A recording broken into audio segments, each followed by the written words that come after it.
بسم اللہ الرحمن الرحیم۔ السلام علیکم۔ اس وقت سپریم کورٹ کے اندر دو گروہ میں واضح تقسیم پائی جا رہی ہے، اور دوسری طرف سپریم کورٹ سے باہر بھی ایک گروہ کو ایک گروپ کی سپورٹ حاصل ہے اور دوسرے گروہ کو دوسرے گروپ کی سپورٹ حاصل ہے۔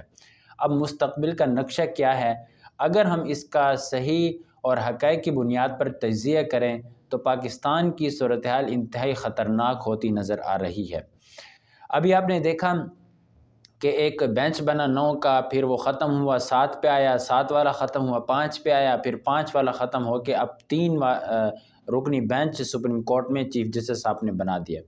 اور یہ 3 ججز وہ ہیں جن پر پہلے بھی حکومتی پارٹیاں عدم اعتماد کا اظہار کر چکی ہیں، اور اب جب ایک نیا کیس سپریم کورٹ کے اندر ہے تو اب بھی جو حکومتی پارٹیاں وہ اس پر عدم اعتماد کا اظہار کر رہی ہیں، اس کسی طور پر بھی اعتماد کرنے کے لیے تیار نہیں ہے۔ ان کا ایک ہی مطالبہ ہے کہ فل کورٹ بینچ بنایا جائے، وہ جو بھی فیصلہ کرے گا ہم اس کو منظور کریں گے۔ یہاں پر ایک بات یہ ہے کہ جب فل کورٹ کا مطالبہ کیا گیا چیف جسٹس صاحب سے، تو ان کا حق تو یہ ہے کہ وہ سنیں اور دلائل سنیں، اس بنیاد پر فیصلہ کریں، دلائل یہ سنیں کہ فل کورٹ کیوں ضروری ہے، لیکن چیف جسٹس صاحب کسی طور پر بھی اس کو سننے کے لیے تیار نہیں ہیں۔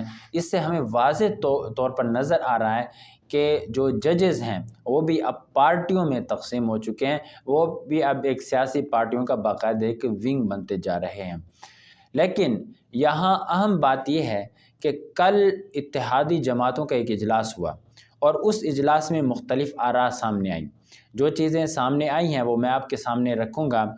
ایک تو یہ ہے کہ آصف علی زرداری صاحب نے اس میں تجویز دی ہے کہ ہمیں ڈائیلاگ کرنا چاہیے، ہمیں پی ٹی آئی کے ساتھ مذاکرات کرنے چاہیے، اور نواز شریف صاحب نے کہا کہ انہوں نے ٹوٹل انکار کیا ہے، انہوں نے کہا ہے کہ مذاکرات کسی صورت میں بھی نہیں ہو سکتے، اور زیادہ تر جو پارٹی انہوں نے اسی بات پر زور دیا کہ مذاکرات نہیں ہونے چاہیے۔ لیکن یہ بھی طے کیا گیا ہے کہ یہ جنگ ہم قانونی طور پر لڑیں گے۔ اس حوالے سے جو پیور پارٹی کے سینئر قانون دان ہیں فاروق ایچ نائک صاحب، ان کو زرداری صاحب نے دبئی میں بلا لی ہے مشاورت کے لیے۔ تو اب بعد میں دیکھتے ہیں کہ کیا صورتحال بنتی ہے۔ لیکن نواز شریف صاحب نے اس پر بڑی اہم بات کی، انہوں نے کہا کہ آپ بے شک مذاکرات کر لیں، لیکن عمران خان مذاکرات میں بھی اپنی بات سے پیچھے نہیں ہٹے گا۔ تو اب یہ بات انہوں نے کہی ہے، یعنی انہوں نے بھی واضح طور پر یہ اندیہ دیا ہے کہ مذاکرات کسی صورت میں بھی قابل قبول نہیں ہے، اور نہ یہ کوئی فائدہ مند ثابت ہوں گے۔ پھر آپ نے دیکھا کہ جماعتوں کے اجلاس کے بعد پی ڈی ایم کے سربراہ مولانا فضل الرحمان صاحب نے ایک پریس ٹاک کی ہے، ایک ویڈیو بیان دیا ہے۔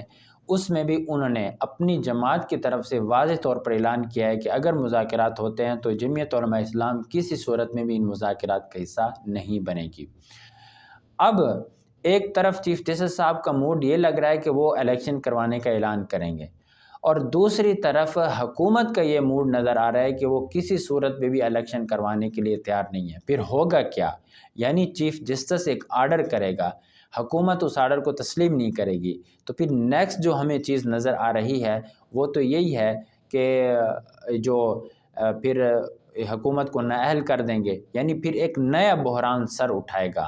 تو یہ لگتا یہ ہے، اگر ہم بظاہر جو صورتحال ہے اس کا جائزہ لیں تو یہ ملک کے ایک نئی ایمرجنسی کی طرف جا رہا ہے، نئے مارشل لاء کی طرف جا رہا ہے۔ لیکن جب پہلے زمانے میں مارشل لاء لگا کرتے تھے تو اس وقت ماحول مارشل لاءوں کے حق میں کچھ نہ کچھ ہوا کرتا تھا، لیکن اب جو صورتحال ہے یہ ماحول مارشل لاء کے حق میں بالکل بھی نہیں ہے۔ تو اسی سے اندازہ ہوگا کہ پاکستان اب کتنے خطرناک موڑ پر کھڑا ہوا ہے۔ اب اگر ہم دیکھیں جس طرح اب حکومت نے پہلے سے سپریم کورٹ کے ان 3 ججز پر عدم اعتماد کا اظہار کر دیا ہے، اور انہوں نے سپریم کورٹ کی اس کارروائی کا باقاعدہ حصہ بننے سے بھی بائیکاٹ کر دیا ہے۔ اب اس بائیکاٹ کرنے کا کوئی بظاہر فائدہ تو نہیں ہے، لیکن سپریم کورٹ کے ججز پر کچھ نہ کچھ اس کا پریشر ضرور پڑے گا۔ تو اسی پریشر ڈالنے کے لیے انہوں نے اعلان کیا ہے کہ ہم اس کا بائیکاٹ کریں گے۔ لیکن جو بھی صورتحال بنے، حکومت کے پاس وسائل بھی ہوتے ہیں اور حکومت کے پاس مختلف راستے بھی ہوتے ہیں۔ جس طرح الیکشن کمیشن نے وجوہات بیان کی ہیں، اگر انہی وجوہات کو برقرار رکھا جائے، اس بنیاد پر ممکن ہے کہ حکومت کوئی نہ کوئی ایسا راستہ نکال لے گی کہ جو نیا بحران ایک سیاسی پیدا ہو رہا ہے یا آئینی بحران پیدا ہو رہا ہے اس کو کسی طور پر بھی کنٹرول کیا جا سکے۔ لیکن صورتحال پھر بھی تشویشناک ہی رہے گی۔